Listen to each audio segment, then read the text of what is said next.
welcome to the show, Scott Derrickson. Thank you. Happy to be here. Cool. Have you seen it with a full audience yet? A bunch of times. I just got back from a little tour around the States with Cargill, my writing partner. So I saw it in like 5 or 6 different cities. What kind of different reactions each time, or? Yeah, pretty similar actually. Oh, cool. You know, audiences get into a definite group response. You know, they all jump at the same places. They get excited at the same places, and most importantly, they laugh at all the right places. So that's how you know they're with it. I like the parallels between both directing and being a critic, sitting in a dark room watching film, and then you're making a film about a guy sitting in a dark room watching film. Yeah, and both Right, Cargill and I, our lives Yeah. are watching movies. Yeah. That's what we like more than anything Right. else. And that was, and particularly when you put that into genre context, making a horror film for audiences to go and watch a guy watching horror films. Right.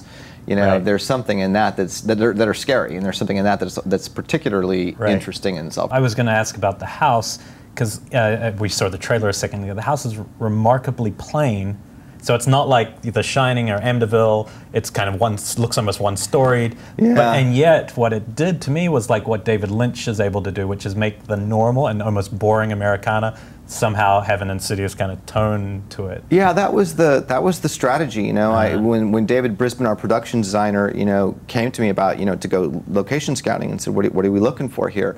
I said, what I know I don't want is the typical 2-story scary house. I mean, every scary house I've ever seen and every haunted house movie has a house that looks like it's going to be haunted, from Psycho to Amityville to the Manor and the Changeling. When George C. I love that movie. My third favorite horror film. But George C. Scott, why did you move into a gigantic manor all by yourself? You know, of course. Well, also you justified it by having a character. That's why. Yeah, and your character needed to go to the house because he's a crime writer. At least there's a reason. Yeah. That's exactly right. But I told him, I said, I want a flat ranch-style single-level house with an attic and long hallways, because that was another part of the strategy and the look of the movie to give it a larger feel, is to have some long throw so I could shoot with that darkness and wide lenses but still have depth in this space. And I've been surprised at how many people who saw the movie, just not movie makers, but people around the country who've watched the movie already, comment to me about how that visual dynamic made them keep looking around in the background, looking for something's going to happen back there. Something's going to pop out,